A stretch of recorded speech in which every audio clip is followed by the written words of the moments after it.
this meeting? Again, to continue moving forward towards a long-standing peace in the Middle East. Jordan. Yes, Karoline, thank you. So the president had some harsh words for both Israel and Iran on Tuesday as he was departing from the NATO summit after they both violated the ceasefire. He said, what's your response to Americans who are worried the peace isn't going to last and think that Israel is trying to plunge us into another endless war on their behalf? I think the fact that the president was able to successfully negotiate a ceasefire when nobody thought that was possible, it was a surprise to everyone in this room, it was a surprise to the world, but the president got it done because he wants to see peace in this world. He does not want the United States to be dragged into these conflicts. Again, he's not afraid to use strength if he has to, but the president has already proven he can put America first and deliver on peace at the same time. They're not mutually exclusive goals. And then one more. After Kari Lake, she testified in the House Foreign Affairs Committee on the waste, fraud, and abuse and the rot, really, in Voice of America and USAGF. The president called for Congress to kill it. What does that look like, and is the president willing to sign an executive order? Well, I believe that action would have to be legislative through Congress, and the president directed Congress to get that done in his Truth Social post yesterday. If there is any executive action that can be taken to cut some of the waste, fraud, and abuse or do away with the program entirely, I'm sure our great Deputy Chief of Staff, Stephen Miller, is already looking into it. And if it can be done, it will be done here at the White House. But Congress should act as well. To the back. Go ahead. Yes. Okay, Karoline, thank you. The administration To the back, and then Carrie, I'll come to you. Yeah, the administration said that the DIA report was low confidence intel. Can you share what other assessments are currently underway to get to the bottom of just how effective these strikes were? Yes. Well, I can assure you what the CIA director said, that when we look at the entirety of the intelligence that we have to this date, it concludes that these strikes on the Iranian nuclear facilities were absolutely successful. It was a total obliteration, as the president said, and not only does our own intelligence say that, but also the Iranian foreign minister has said that.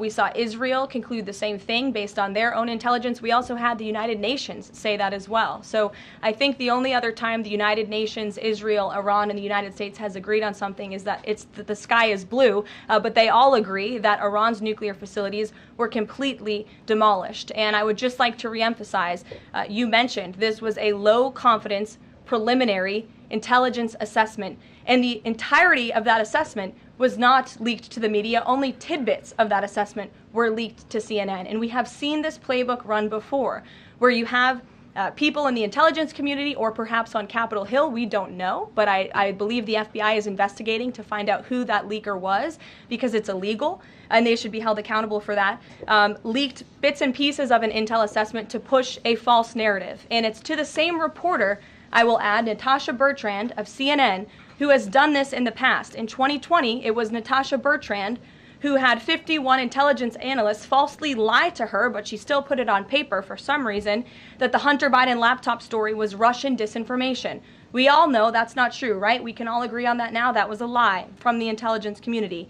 Also in 2020, this same reporter, Natasha Bertrand, wrote that a top intel agency ruled out the man-made lab leak theory of the coronavirus origins. Again, the president was right about that. This reporter wrote a lie from the intelligence community to seek a narrative she wanted to prove, and guess what? We now know that's the truth. Also, in 2024, Bertrand pushed the suckers and losers hoax. She also pushed the fine people hoax, which was taking the president's words purposely out of context. And then last October, and I believe this is notable, Natasha Bertrand published an article in Politico from the intelligence agency. She said that John Ratcliffe was speaking without any evidence when he said Iran was attempting to undermine President Trump's presidential campaign. And then we, of course, found out that was absolutely true. In fact, the Biden administration declassed an intel report which said they had high confidence that Iran had done exactly what Ratcliffe alleged. They did run an influence campaign to hurt President Trump's candidacy. In fact, we know the Iranians tried to take President Trump's life. And so this is a reporter who has been unfortunately used by people who dislike Donald Trump in this government to push fake and false narratives. She should be ashamed of herself. And that's not what reporting is. Journalism is trying to find the facts and the truth. And this week we saw this same reporter being used to push a fake narrative to try to undermine the President of the United States and, more importantly, the brave fighter pilots who conducted one of the most successful operations in United States history. And I think the American people fully know that this operation was a complete and total success. Elizabeth. Thank you, Caroline. The Miami Herald recently published a story saying the Trump administration was targeting migrant foster children. The Trump administration has denounced this as false. Could you clarify the Trump administration's position on protecting migrant children, particularly the 300,000 lost under the Biden administration? Yes, I saw that Miami Herald article yesterday, and I was aghast at the headline. It's egregious to accuse this administration of trying to target foster children. That is not at all what is happening at the Department of Homeland Security. And I learned that the Department of Homeland Security actually tried to work in good faith with this reporter to get this story right, to explain that this administration is trying to protect foster children. We are trying to keep children out of harm's way, even if that means their parents are not law-abiding citizens. We want to protect children, unlike the previous administration, which allowed children to be trafficked and raped, and in some cases killed because of the open border policies. Unfortunately, the Miami Herald just completely degraded themselves with this report, despite having a full list of facts from the Department of Homeland Security. It's another example of fake news. And the May border numbers speak for themselves. Not a single illegal alien was allowed into this country because of this administration's border policies in the month of May. That means not a single child was allowed into this country, possibly with human smugglers or human traffickers. And we know that was happening at the rate of thousands and thousands of children every single month in the previous administration for 4 years. And you didn't see any reporting of that from the Miami Herald, but now they're trying to accuse this administration. And we tried to give them the facts, and they refused to report them. So thank you for bringing that report to light. Aisha. Good to see you again. You too. I know you're looking for You're this. usually on the Hill. I know, I'm here today. I know you're looking for this leaker. Is it your belief, I know you said earlier you're not sure if it's on Capitol Hill or at the Pentagon, but is it your belief that it might be in Capitol Hill, and how confident are you that you'll find this leaker? Well, I'm not personally looking for the leaker. The FBI is looking for the leaker, so you'll have to ask them in the Department of Justice in terms of this investigation. But leaking top secret classified intelligence is a crime, and people need to be held accountable for that crime. Can I just ask you about how you're going to be limiting intel to Congress? What would you say to lawmakers who say they have oversight privileges, they need this information? This administration wants to ensure that classified intelligence is not ending up in irresponsible hands, and that people who have the privilege of viewing this top secret classified information are being responsible with it. And unfortunately, clearly, someone who had their hands on this, and it was a very few people, few number of people in our government who saw this report, that person was irresponsible with it, and we need to get to the bottom of it, and we need to strengthen that process to protect our national security and protect the American public. Mary Margaret, go ahead. Thank you, Caroline. Sure. You just laid out a lot of different stories about disinformation that Natasha, excuse me, that Natasha Bertrand had pushed during her time at Politico and at CNN. Why would any member of the Trump administration leak anything to her? Well, again, as I just said, we're investigating who that leaker was. It could have been someone in the intelligence community, or it could have been someone on Capitol Hill who had access to this document. The FBI is searching for that person. Go ahead. Thanks, Caroline. The president was And obviously... clearly it was done to undermine the president, to answer your question. And I'm sorry, I really wanted to follow up on that really quickly. Before the strikes on Iran, we saw a number of other leaks about Tulsi Gabbard, the Vice President Vance. Is there an effort to divide the president's team when it comes to these leaks and which reporters they choose? I do believe there's an effort on the outside of this building to try to divide the president's team on the inside, and sometimes you have to look at these headlines and laugh, because I've been in meetings where I know these things are absolutely not true. And again, we do our best here, I believe, to try to push back and correct the record with all of you, but there is fake reporting. That's just the reality of this country, unfortunately. But I can assure you the president's team is strong, especially the national security team.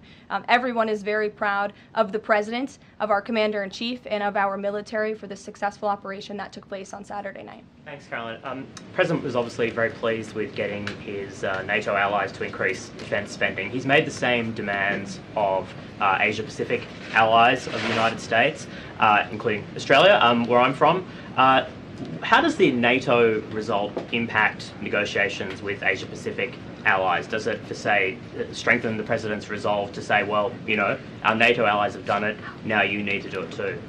Yeah, I mean, look, if our allies in Europe and our NATO allies can do it, I think our allies and our friends in the Asia-Pacific region can do it as well. But as for our specific relations in those discussions, I'll let the President speak on those. And can I just ask as well, when he had to leave the G7 early, he missed out on a number of bilateral meetings that were scheduled with other world leaders, including the Prime Minister of Australia. Obviously, President Zelensky, he's managed to meet since then, but are there plans afoot to make up for those meetings with the world leaders that he missed out on? Yeah, I think many of those world leaders understood the situation happening in the Middle East and the urgency and the need for the President to get back to Washington to monitor that situation. And obviously that was the right call, considering the success of not only the operation on Saturday night, but also the ceasefire that the President has since brokered on behalf of not just our country, but the entire world, frankly. But he has made up a couple of those meetings, and he has had direct phone calls with some of those leaders he was supposed to meet with as well. Not all. Ed. Oh yeah, thanks, Caroline. So to clarify on trade, so what happens to the countries other than China on July 9th?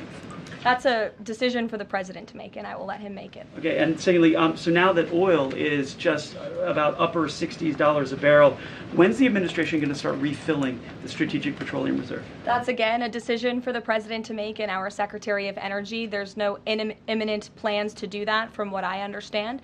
But as you have seen with the plummeting of oil prices in this country, it's because this President and our Department of Energy have really tapped into our resources here, and we have an increase of supply, unlike the previous administration that totally hampered our domestic energy efforts, but totally robbed and drained our strategic petroleum reserves. So when the time is right, the President will make that decision, but right now we are utilizing the resources that God blessed us with right here in our country to produce energy for our people. You know, one more if I could, on the One Big Beautiful Bill, does the President believe the parliamentarian of the Senate should be removed?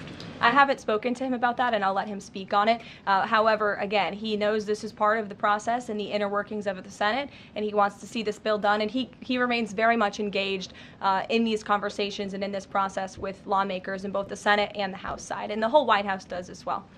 In the back. Yes, Libby. Thank you, Caroline. Earlier today, the President stated that these photos out of Bordeaux that were showing nuclear materials being removed, suspected of showing that, were just concrete workers. What intelligence is that based upon? Look, the President shared that statement with all of you, and I already answered the question about whether uranium was moved prior to the strike, and the answer is no. Is there a chance that the DIA report becomes public at any point? I don't think this administration is going to get into the habit of sharing classified, top-secret information. Those classifications exist for a reason, and I wish everyone who had the privilege of looking at these documents would respect that. Daniel? Thank you, Caroline. You've been emphatic that the President's expectations for the One Big Beautiful Bill to hit that July 4th deadline. You had a big meeting on Capitol Hill yesterday with the Republican Study Committee. Did you walk away from that meeting pleased with what you heard? Did it bolster your confidence that Congress is able to meet that the expectation of the President? Yes, I did. The camaraderie at the Republican Study Committee was great. Members, expressed, their feelings about the bill, but as we saw, the bill passed through the House, despite many people believing it could not. So the House is ready to receive this bill back from the Senate so they can pass it and bring it to the President's desk. So it was a great meeting, and Republicans are very unified. And we also talked about the mayoral race in New York City and how the victory of the Democratic primary candidate really shows how far left and unhinged the Democrat Party has become. And Republicans truly are on the right side of every issue in this country. We are on the side of no men in women's sports, on the side of low taxes, secure borders. So that was the topic of discussion, and the unity was strong and the camaraderie was high, and I know everyone looks forward to being here at the White House for the bill signing next week. Sure. Thanks, Caroline. The Supreme Court ruled this morning that South Carolina is allowed to deem Planned Parenthood as not a qualified health care provider, and that will block it from receiving Medicaid funds. Does the White House have a statement on that ruling, and would the president support a standalone bill from Congress to defund Planned Parenthood at a federal level rather than letting each state determine it? I'll let the president speak on that legislative priority, but as for the Supreme Court ruling, the president has always maintained that Americans should not be forced to violate their conscience and their religious liberty by having their tax dollars fund abortions, and we're glad the Supreme Court ruled on that side today, or yesterday. Then on Iran, but on a domestic matter, in January, President Trump revoked security details for several former administrations, including Mike Pompeo, Mark Milley, and John Bolton. Given the heightened tensions with Iran right now, is he considering restoring those security details? That's not under consideration right now. Fran. If I could follow up on trade, and then I have a question about the bill as well. Are you saying at this point that there's no plans to extend that July 8th and July 9th deadline, especially with everything that's been going on from Iran to the tax bill on Capitol Hill? Is that under consideration at all at this point? Perhaps it could be extended, but that's a decision for the president to make. And as far as the bill itself goes, since the president has been back, what has he been doing beyond the event that he's having later today to try and get wobbly senators on board? Is he making phone calls, twisting arms? Is he having some people over to the White House? Can you tell us more about that effort? There have been meetings at the White House this week. I saw some senators rolling out of the Oval Office the other day, and the president remains on the phones talking to his friends in the Senate when necessary, and when they call, he picks up the phone. And I think that's why they greatly trust and respect his leadership. And we're having that big event later this afternoon at 4 o'clock. I would encourage you all to tune in. We're going to have some great everyday Americans who are in attendance. We'll have some tipped delivery drivers. I think we're going to have a barber from the great state of Arkansas here in attendance. We're going to have some law enforcement officers, some Border Patrol agents, and Tom Homan will be speaking as well. So the point of this event is to show the American people how this bill works for them and how there are provisions in this bill that will change their lives. Can you tell us which senators you saw rolling out of the Oval Office? I'll let the president speak on that if he wish. I don't share details about his private meetings without his permission. Emily, go ahead. Today, the Justice Department announced it was opening an investigation into employment discrimination at the University of California, alleging they had race and sex-based quotas. Federal law bars hiring somebody based on their race or sex, but do you also object to universities working harder to make sure they have a diverse group of candidates to consider? And do you expect more investigations like this from DOJ? I have not seen that investigation from the Department of Justice, but I can certainly check in. What I can tell you, it's the position of this president that we want to restore a merit-based society and culture in the United States of America where people are not hired nor are they promoted based on their color of their skin or their gender. The president wants people to be hired in the workforce because of their merit and their skill, and I think most Americans agree with that. I'll take one more. Carrie, because I promised you earlier. So the Ayatollah Khomeini came out and said that Iran will, quote, never surrender to the U.S. That being said, what remains to do with the possible responses from Iranian proxies in the region and even in the U.S.? Look, we saw the Ayatollah's video, and when you have a totalitarian regime, you have to save face. I think any common sense, open-minded person knows the truth about the precision strikes on Saturday night. They were wildly successful, and it's what led to the ceasefire agreement between Israel and Iran, which the president is very grateful for. And the United States of America remains prepared to defend our assets and our personnel in the region. And again, I would just emphasize the success of the strike that took place on Saturday night, and the world is a safer place because of it. Thanks, guys, for coming today, and you'll see the president at 4 o'clock. Thanks.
long as it could be Saturday, probably. Yeah.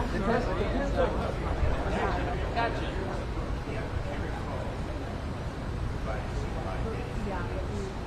Joey, Kane is on the move.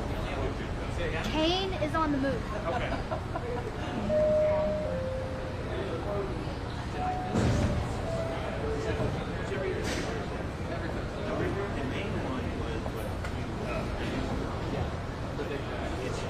From where? To be honest, I don't know. But he's on the move.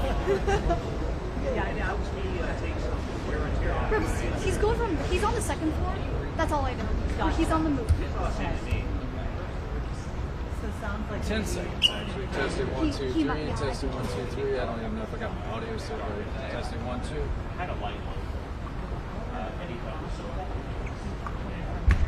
Cool. Thanks, man. All right. Yep. No problem.